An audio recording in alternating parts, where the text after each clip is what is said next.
Okay, well, minicamp is over, but there were a few unexpected bright spots. Meanwhile, the Eagles are for sale, but don't worry. Plus, Kenny Pickett was dropping dimes, and Julian Okwara made his presence felt in the pass rush, and is certainly putting in the work to earn a roster spot. Also, why is Devin White giving the Eagles a new identity? That and everything else from minicamp. So let's talk about it. But first, let's run it.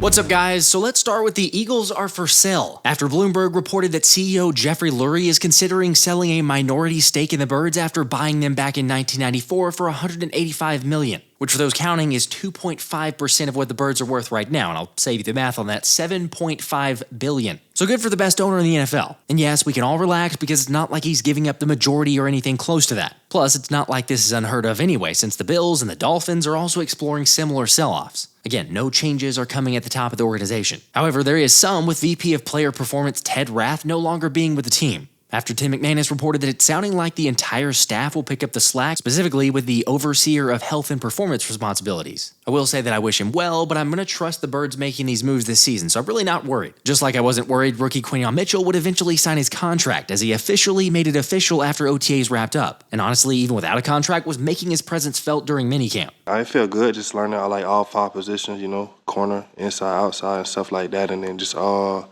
really just ask them what they do with me, like whatever they need me to do, I'm willing to do it and put in the time and the work. Great scheme. I feel like everybody's just buying in.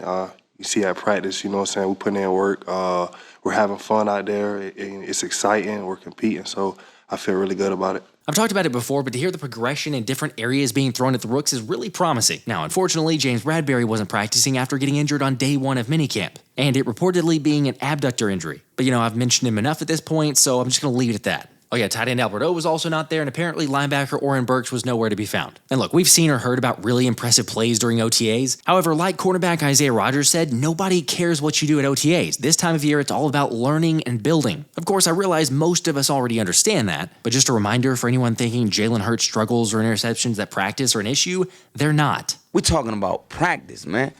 I mean, how silly is that, man? We're talking about practice. In fairness, I don't get the whole freaking out about interceptions, but it is June, so I guess what do you want us to talk about? Yet I'll say it again, I'm not worried about QB1 because he can for sure make all the throws. It's just there's so much change that it takes some time to adjust. This whole entire offseason, it's been about learning. Learning and taking in the new knowledge, new perspective, and the minds that we have in the room.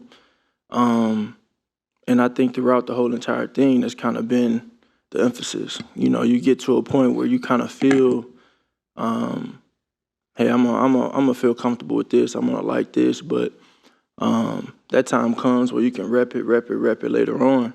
But right now it's been a lot of new inventory in.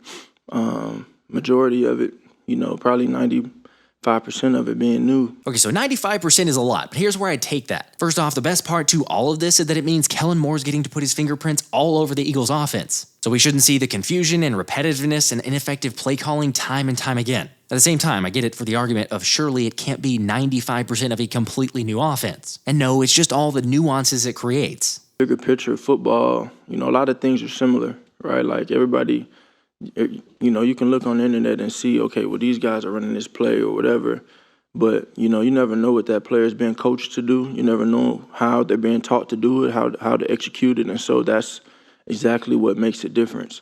The X's and O's, the lines on the paper, they may very well be what they're supposed to be, but how I coach and how I detail these routes, how I coach the quarterback, what I want his timing to be, where I want him looking, where I want his eyes.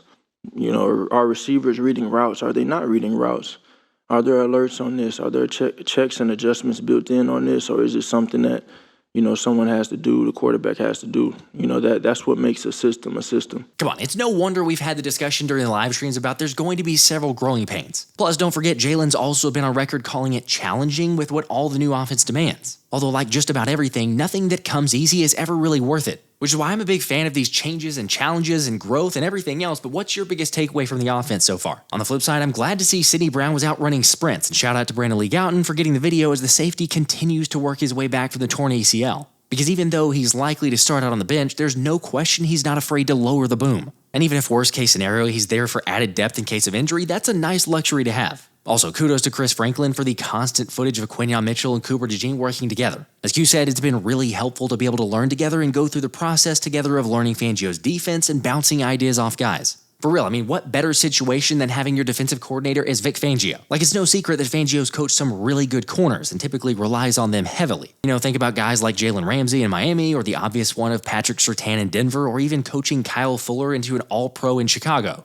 Like, I think most people realize this, but his teaching of the game just gets the most out of players, especially if they're versatile. However, the more important part of the secondary is probably DB coach Christian Parker, since as BG mentioned in a recent presser, and like we all witnessed, the Birds didn't have the right coaches in the right places. Yet now, they get to be coached by the guy who helped PS2 transition into the league and has led multiple All-Pros. By the way, the scouting report on Parker, based on what he likes to do, and he also echoed this in his presser, is emphasizing communication, simplicity, and tailoring play to players' strengths. Obviously, all are great, but the best part is that we're already seeing that communication pay off. As Andrew DeCecco said, the communication among the defensive backs is apparent and is no doubt credit to Christian Parker's emphasis. So again, while OTAs don't really mean a ton, it does get the players more familiar with each other. Or if you're Howard Eskin, maybe it can tell you enough about Isaiah Rodgers starting. They are so athletic, and that's what I've noticed. I've noticed the defensive backs. And I'm telling you, the guy if he doesn't start at corner, I would be shocked, and that would be Isaiah Rodgers. If he is not one of the starting corners, I would be shocked. This guy flies all over the place. All right, y'all know that I've fallen susceptible to that hype too. And nothing's for certain, but maybe the Eagles feel the same with Rodgers getting the start in 7-on-7s. As once again, the secondary proved to be locked down, with the Eagles' first-team defense winning the first portion by forcing a short completion in the red zone situation. And then following that up to force Hurts to hold the ball way too long on 2nd and 3rd down because nobody was open. Honestly, it's starting to feel like it doesn't matter who's back there, the secondary is going to answer the bell. Because, well, there's just so much versatility. I think I'm pretty versatile, be able to play inside or outside. I'm just trying to learn both positions right now. I feel like I can play outside, play inside. Wherever they need me. But right now I'm just trying to learn this defense, learn as much as possible to be able to set myself up to be successful when I get my opportunity. Even with the offense's poor play, it was good to know that QB1's taking another step in leadership by constantly working with the offense to make sure they're on the same page, citing to not have the type of collapse like last season ever again, which led to AJ and Saquon working on moves when they lined up at the line of scrimmage, before Tanner McKee came in and made some great throws based on multiple reports. So then, with the first team returning back onto the field during 11-on-11s, the D-line decided to turn it up a notch, as ESP shared that Josh Sweat sacked Jalen Hurts, with Jalen being under significant pressure on all 3 reps. Come on, who doesn't want to hear Sweaty J making plays or his presence felt? Granted, it's without pads and in pajamas, like I'll keep reminding, but Bryce Huff was also a noteworthy contributor during that portion too. So just in case you forgot about him or wonder if he was putting up a fight, there's your answer. And that's similar to the answer of rookie Jalyx Hunt, who's not getting any work with the ones, but is continuing to hone his craft at outside linebacker. 58 is a bold number in Philly. Love it. Bold number to have in Philly. I'm excited to wear it. Definitely got some things to live up to, but I'm gonna work hard. I'm not gonna do y'all wrong. Love to have a story about me. I'm gonna be working hard, trying to just be the best player I could be. Cause I got eye grease, what? Oh man, you got Trent Cole. Yeah. That's another minor guy there. Yeah, forget about Trent Cole. Yeah.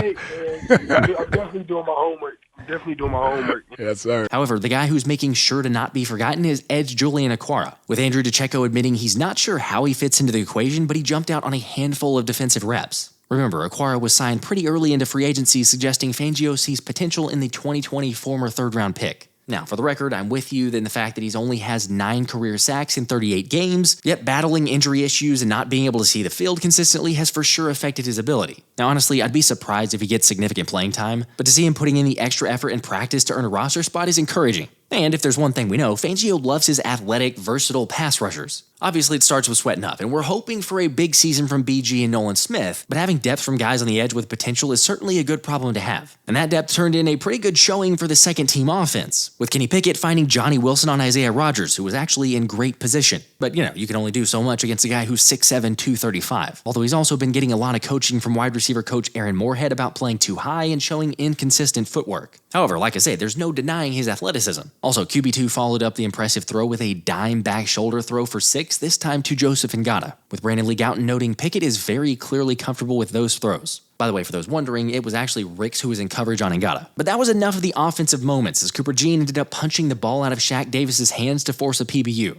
And go ahead and guess who was right there in the middle of it to high-five all the guys. C.J. Gardner-Johnson. Unfortunately for the offense, that ended practice with 3 straight days of the defense dominating. Therefore, Sirianni and the offensive coaches ran gassers while the players watched and laughed. What are you doing? Have a sense of pride, huh? In fact, why don't you take a lap? Go run a lap! I'm timing you! For real, they actually ran the punishment, which I can appreciate the accountability. Yet again, another reminder, like Isaiah Rodgers said, OTAs don't mean much of anything, except maybe it does to Vic Fangio after getting the best of Jalen. He talk a little trash sometimes, and I enjoy that, but I always remind him, against him. So, no, he's been great. He's got him wired up. He has a great mentality on defense.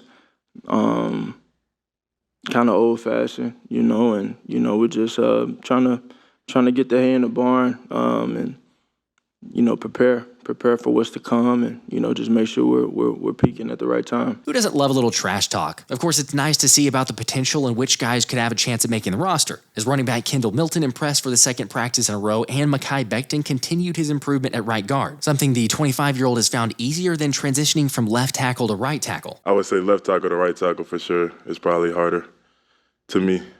How's that going though?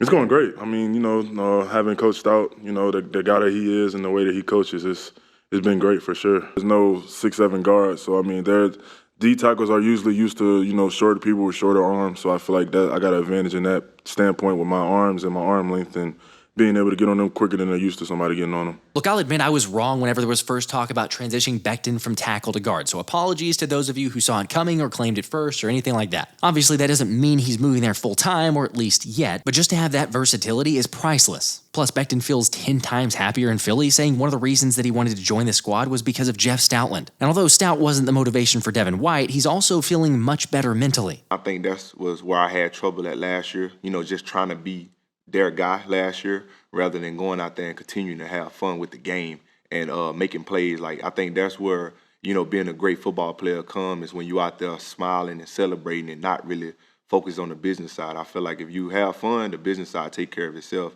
And that was my first time being in a business situation. And I don't think I handled it well. I handled it more like a lawyer than I should have been just a football player. And now I'm just back to being a football player and smiling every day and just just being a light around the building, just being someone everybody can count on, and that's what I want to hold my hat on this year. And I think this new scenery is good. I'm with a great organization. I'm around great people every day. I already had a lot of friends on this team, so it's good to get a chance to play with them, and hopefully I don't have to keep changing sceneries. It's not a stretch to say that's the mindset of so many guys in Philly. Now sure, like I've said a couple times, White didn't have a great last couple seasons, but it's blatantly obvious that Fangio is relying heavily on the 26-year-old former All-Pro to have a resurgence, since he's been just about the exclusive first-team Mike linebacker, and you already know I'm confident and hopeful in White's ability, so it wouldn't surprise me if Howie signed into a long-term extension if he's able to find that gear again, because let's be honest, White's been key to helping this unit find its identity. I feel like we could be special together.